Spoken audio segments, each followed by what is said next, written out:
कैला देवी। जय मां कैला देवी। जय मां कैला देवी। जय बूढ़े बाबा की। जय बूढ़े बाबा की। भारत माता की। भारत माता की। सभी संतों से प्रार्थना है कि अपना स्थान लीजिए।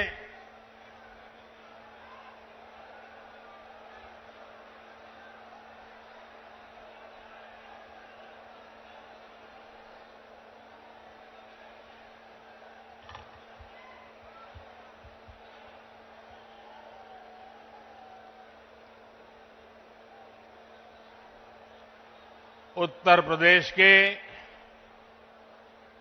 ऊर्जावान मुख्यमंत्री श्रीमान योगी आदित्यनाथ जी, पूज्य श्री अवधेशानंद गिरी जी, कल्की धाम के प्रमुख आचार्य प्रमोद कृष्णम जी, पूज्य स्वामी कैलाशानंद ब्रह्मचारी जी, पूज्य सदगुरु श्री जितेश्वर जी, विशाल संख्या में पधारे हुए भारत के भिन्न भिन्न कोने से आए हुए पूज्य संतगण और मेरे प्यारे श्रद्धावान भाइयों और बहनों, आज यूपी की धरती से प्रभु राम और प्रभु कृष्ण की भूमि से भक्ति, भाव और आध्यात्म की एक और धारा प्रवाहित होने को लालायित है। आज पूज्य संतों की साधना और जनमानस की भावना से एक और पवित्र धाम की नींव रखी जा रही है।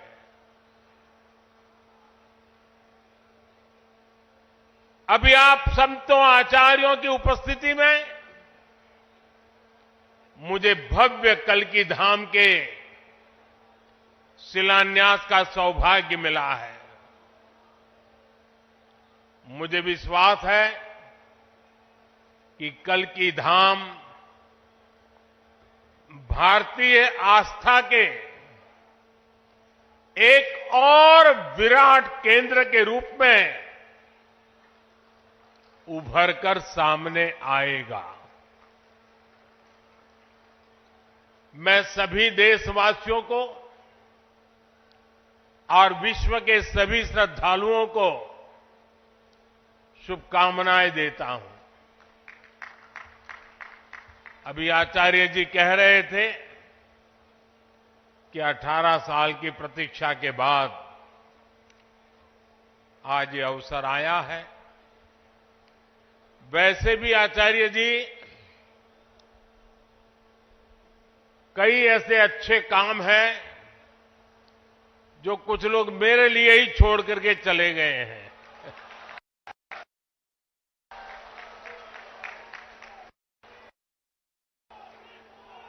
और आगे भी जितने अच्छे काम रह गए हैं ना, उसके लिए बस ये संतों का, जनता जनार्दन का आशीर्वाद बना रहे, उसे भी पूरे करेंगे।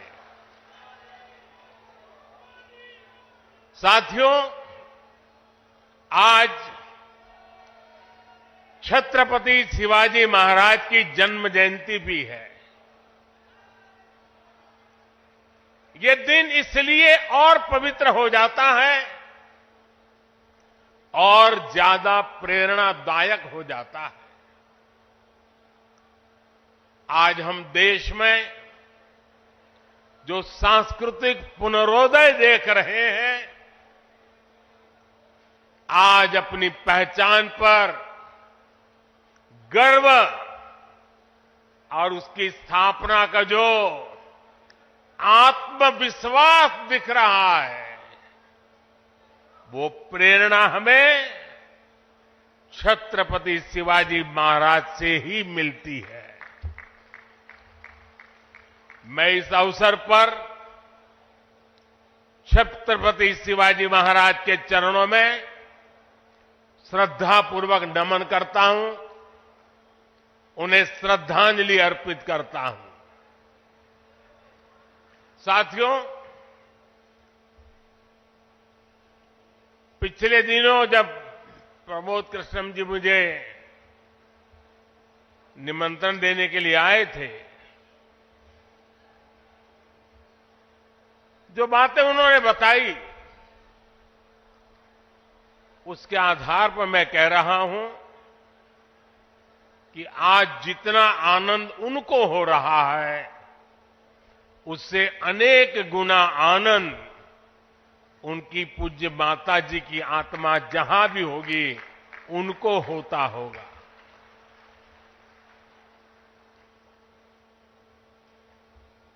और मां के वचन के पालन के लिए एक बेटा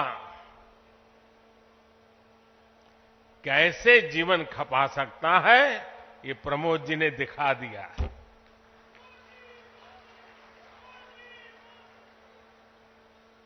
प्रमोद कृष्णम जी बता रहे थे कि कई एकड़ में फैला ये विशाल धाम कई मायनों में विशिष्ट होने वाला है। एक ऐसा मंदिर होगा, जैसा मुझे उन्होंने पूरा समझाया अभी, जिसमें 10 गर्भगृह होंगे और भगवान के सभी 10 अवतारों को विराजमान किया जाएगा। 10 अवतारों के माध्यम से हमारे शास्त्रों ने केवल मनुष्य ही नहीं बल्कि अलग अलग स्वरूपों में ईश्वरीय अवतार को प्रस्तुत किया गया है। यानी हमने हर जीवन में ईश्वर की ही चेतना के दर्शन किए हैं। हमने ईश्वर के स्वरूप को सिंह में भी देखा, वराह में भी देखा और कच्छप में भी देखा। इन सभी स्वरूपों की एक साथ स्थापना हमारी मान्यताओं की व्यापक छवि प्रस्तुत करेगी। ये ईश्वर की कृपा है कि उन्होंने इस पवित्र यज्ञ में मुझे माध्यम बनाया है, इस शिलान्यास का अवसर दिया है। और अभी जब वो स्वागत प्रवचन कर रहे थे, तब उन्होंने कहा कि हर किसी के पास कुछ न कुछ देने को होता है, मेरे पास कुछ नहीं है, मैं सिर्फ भावना व्यक्त कर सकता हूं। प्रमोद जी, अच्छा हुआ कुछ दिया नहीं, वरना जमाना ऐसा बदल गया है कि अगर आज के युग में सुदामा श्री कृष्ण को एक पोटली में चावल देते, वीडियो निकल आती, सुप्रीम कोर्ट में पीआई हो जाती और जजमेंट आता कि भगवान कृष्ण को भ्रष्टाचार में कुछ दिया गया और भगवान कृष्ण भ्रष्टाचार कर रहे थे। ये इस व्यक्त में हम जुगर रहे और इसे अच्छा है कि आपने भावना प्रकट की और कुछ दिया नहीं।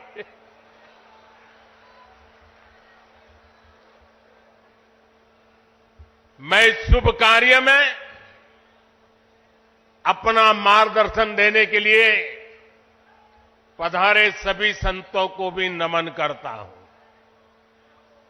मैं आचार्य प्रमोद कृष्णम जी को भी बधाई देता हूं। साथियों, आज संभल में हम जिस अवसर के साक्षी बन रहे हैं, ये भारत के सांस्कृतिक नवजागरण का एक और अद्भुत क्षण है।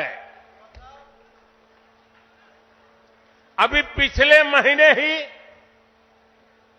22 जनवरी को देश ने अयोध्या में 500 साल के इंतजार को पूरा होते देखा है। राम लला के विराजमान होने का वो अलौकिक अनुभव, वो दिव्य अनुभूति अब भी हमें भावुक कर जाती है। इसी बीच हम देश से सैकड़ों किलोमीटर दूर अरब की धरती पर अबू धाबी में पहले इंडिपेंडेंस ऑयल है क्वालिटी टेस्टेड, इसके है कण कण में स्वाद, कण कण में भारत। पहले विराट मंदिर के लोकार्पण के साक्षी भी बने हैं। पहले जो कल्पना से भी परे था, अब वो हकीकत बन चुका है। और अब हम यहां संभल में भव्य कल की धाम के शिलान्यास के गवाह बन रहे हैं। भाई और बहनों, एक के बाद एक ऐसे आध्यात्मिक अनुभव, सांस्कृतिक गौरव के ये पल हमारी पीढ़ी के जीवन काल में इसका आना, इससे बड़ा सौभाग्य क्या हो सकता है। इसी कालखंड में हमने विश्वनाथ धाम के वैभव को काशी की धरती पर देखा है, निखरता हुआ देखा है। इसी कालखंड में हम काशी का कायाकल्प होते देख रहे हैं। इसी दौर में महाकाल के महालोक की महिमा हमने देखी है। हमने सोमनाथ का विकास देखा है, केदार घाटी का पुनर्निर्माण देखा है। हम विकास भी, विरासत भी, इस मंत्र को आत्मसात करते हुए चल रहे हैं। आज एक और हमारे तीर्थों का विकास हो रहा है, तो दूसरी ओर शहरों में हाई टेक इंफ्रास्ट्रक्चर भी तैयार हो रहा है। आज अगर मंदिर बन रहे हैं, तो देश भर में नए मेडिकल कॉलेज भी बन रहे हैं। आज विदेशों से हमारी प्राचीन मूर्तियां भी वापस लाई जा रही है और रिकॉर्ड संख्या में विदेशी निवेश भी आ रहा है। ये परिवर्तन प्रमाण है साथियों, और प्रमाण इस बात का है, समय का चक्र घूम चुका है। एक नया दौर आज हमारे दरवाजे पर दस्तक दे रहा है। ये समय है हम उस आगमन का दिल खोलकर स्वागत करें। इसलिए मैंने लाल किले से देश को विश्वास दिलाया था, यही समय है, सही समय है। साथियों, जिस दिन अयोध्या में राम मंदिर की प्राण प्रतिष्ठा हुई थी, तब मैंने एक और बात कही थी। 22 जनवरी से अब नए काल चक्र की शुरुआत हो चुकी है। प्रभु श्री राम ने जब शासन किया तो उसका प्रभाव हजारों वर्ष तक रहा। उसी तरह राम लला के विराजमान होने से अगले 1000 वर्षों तक भारत के लिए एक नई यात्रा का शुभारंभ हो रहा है। अमृत काल में राष्ट्र निर्माण के लिए पूरी सहस्त्र शताब्दी का यह संकल्प केवल एक अभिलाषा भर नहीं है, ये एक ऐसा संकल्प है जिसे हमारी संस्कृति ने हर कालखंड में जीकर दिखाया है। भगवान कल्कि के विषय में आचार्य प्रमोद कृष्णम जी ने गहरा अध्ययन किया है। भगवान कल्कि के अवतार से जुड़े कई सारे तथ्य और शास्त्रीय जानकारियां भी आचार्य प्रमोद कृष्णम जी मुझे बता रहे थे। जैसे उन्होंने बताया कि कल्कि पुराण में लिखा है, शंबले वस तस्तस्य सहस्त्र परिवत्सरा, यानी भगवान राम की तरह ही कल्कि का अवतार भी हजारों वर्षों की रूपरेखा तय करेगा। इसलिए भाइयों और बहनों, हम ये कह सकते हैं कि कल्कि काल चक्र के परिवर्तन के प्रणेता भी है और प्रेरणा स्रोत भी है। और शायद इसीलिए कल्कि धाम एक ऐसा स्थान होने जा रहा है जो उन भगवान को समर्पित है जिनको अभी अवतार होना बाकी है।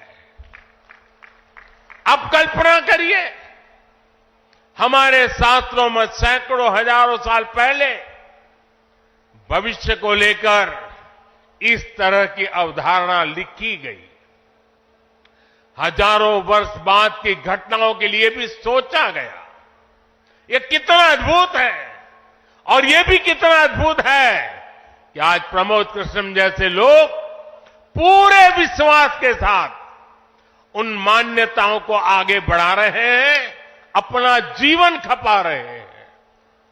वो भगवान कल्कि के लिए मंदिर बना रहे हैं, उनकी आराधना कर रहे हैं। हजारों वर्ष बाद की आस्था और अभी से उसकी तैयारी, यानी हम लोग भविष्य को लेकर कितने तैयार रहने वाले लोग हैं। इसके लिए तो प्रमोद कृष्णम जी वाकई सराहना के पात्र हैं।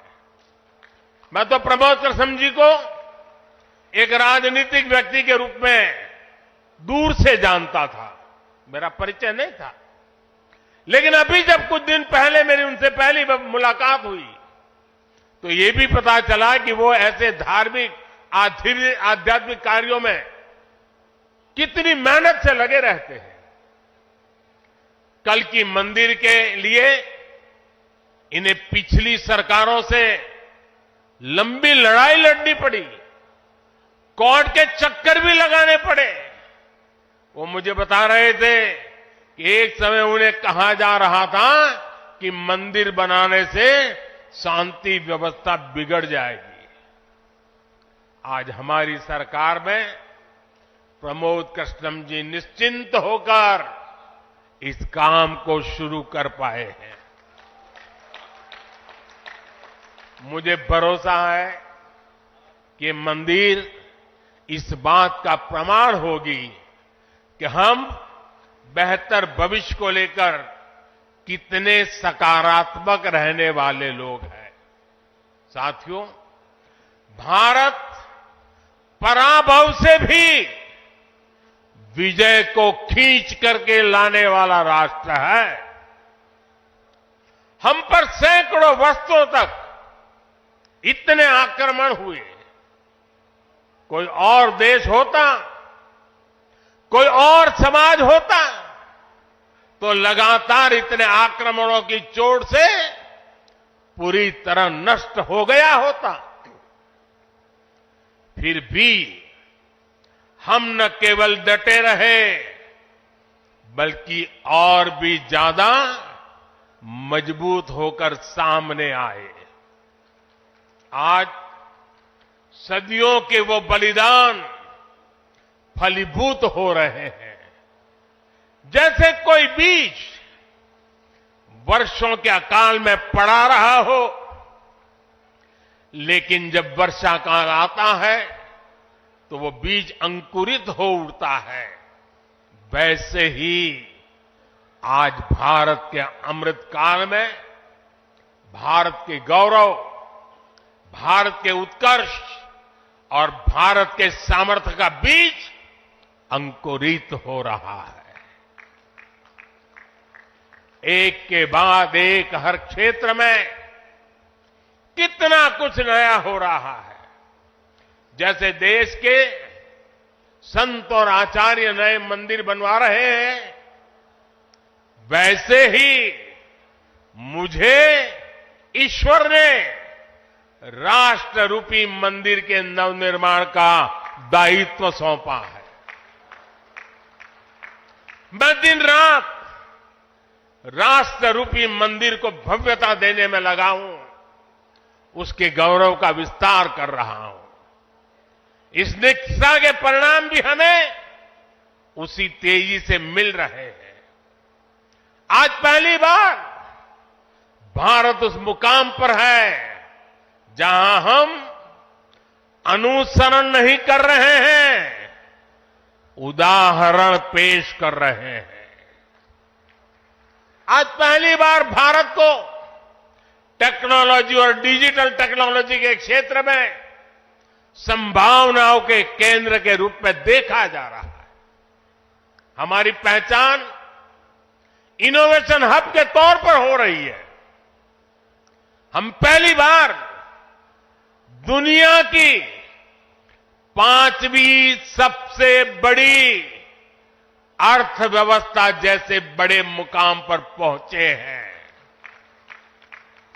हम चंद्रमा के दक्षिण ध्रुव तक पहुंचने वाले पहले देश बने हैं। पहली बार भारत में वंदे भारत और नमो भारत जैसी आधुनिक ट्रेनें चल रही है। पहली बार भारत में बुलेट ट्रेन चलने की तैयारी हो रही है।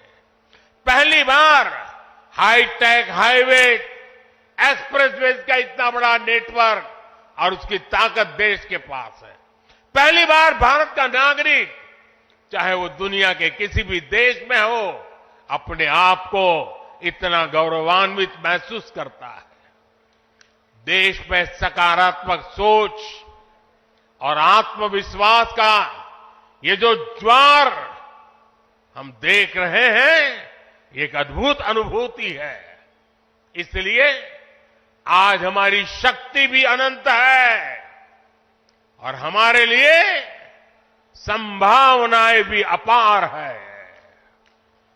साथियों, राष्ट्र को सफल होने के लिए ऊर्जा सामूहिकता से मिलती है। हमारे वेद कहते हैं, सहस्त्र शीर्षा पुरुष, सहस्त्र शीर्षा पुरुष, सहस्त्राक्ष सहस्त्रपाद, अर्थात निर्माण के लिए हजारों, लाखों, करोड़ों हाथ है। गतिमान होने के लिए हजारों, लाखों, करोड़ों पैर है। आज हमें भारत में उसी विराट चेतना के दर्शन हो रहे हैं। सबका साथ, सबका विकास, सबका विश्वास और सबका प्रयास, इस भावना से हर देशवासी एक भाव से, एक संकल्प से राष्ट्र के लिए काम कर रहा है। आप पिछले 10 वर्षों में कार्यों के विस्तार को देखिए। 4 करोड़ से ज्यादा लोगों को प्रधानमंत्री आवास योजना के तहत पक्के घर, 11 करोड़ परिवारों को शौचालय यानी इज्जत घर, 2.5 करोड़ परिवारों को घर में बिजली, 10 करोड़ से अधिक परिवारों को पानी के लिए कनेक्शन, 80 करोड़ लोगों को मुफ्त राशन, 10 करोड़ महिलाओं को कम कीमत पर गैस सिलेंडर, 50 करोड़ लोगों को स्वस्थ जीवन के लिए आयुष्मान कार्ड, करीब 10 करोड़ किसानों को किसान सम्मान निधि। कोरोना काल में हर देशवासी को मुफ्त वैक्सीन, स्वच्छ भारत जैसा बड़ा अभियान, आज पूरी दुनिया में भारत के इन कामों की चर्चा हो रही है। इस स्केल पर काम इसलिए हो सके क्योंकि सरकार के इन प्रयासों से देशवासियों का सामर्थ्य जुड़ गया। आज लोग सरकार की योजनाओं का लाभ दिलाने के लिए गरीबों की मदद कर रहे हैं। लोग 100% सैचुरेशन के अभियान में हिस्सा बन रहे हैं। गरीब की सेवा का ये भाव समाज को नर में नारायण की प्रेरणा देने वाले हमारे आध्यात्मिक मूल्यों से मिली है। इसलिए देश ने विकसित भारत का निर्माण और अपनी विरासत पर गर्व के 5 प्राणों का आह्वान किया है। साथियों, भारत जब भी बड़े संकल्प लेता है, उसके मार्गदर्शन के लिए ईश्वरीय चेतना किसी न किसी रूप में हमारे बीच जरूर आती है। इसलिए गीता में भगवान श्री कृष्ण ने कहा, संभवामि युगे युगे, इतना बड़ा आश्वासन दे दिया है। लेकिन इस वचन के साथ ही तो हमें ये आदेश भी देते हैं कि कर्मण्येवाधिकारस्ते मा फलेषु कदाचन, अर्थात हमें फल की चिंता के बिना कर्तव्य भाव से कर्म करना है। भगवान का ये वचन, उनका ये निर्देश आज 140 करोड़ देशवासियों के लिए जीवन मंत्र की तरह है। अगले 25 वर्षों के इस कर्तव्य काल में हमें परिश्रम की पराकाष्ठा करनी है। हमें निस्वार्थ भाव से देश सेवा को सामने रखकर काम करना है। हमारे हर प्रयास में, हमारे हर काम से राष्ट्र को क्या लाभ होगा, ये प्रश्न हमारे मन में सबसे पहले आना चाहिए। यही प्रश्न राष्ट्र की सामूहिक चुनौतियों के समाधान पेश करेगा। मुझे विश्वास है कि भगवान कल्कि के आशीर्वाद से संकल्पों की हमारी ये यात्रा समय से पहले सिद्धि तक पहुंचेगी। हम सशक्त और समर्थ भारत के सपने को 100% पूरा होता देखेंगे। इसी की कामना के साथ आप सभी का मैं बहुत बहुत धन्यवाद करता हूं और इस भव्य आयोजन के लिए और इतनी बड़ी तादाद में संतों के आशीर्वाद प्राप्त करने के लिए मैं हृदय से प्रणाम करते हुए अपनी वाणी को विराम देता हूं। मेरे साथ बोले भारत माता की, भारत माता की।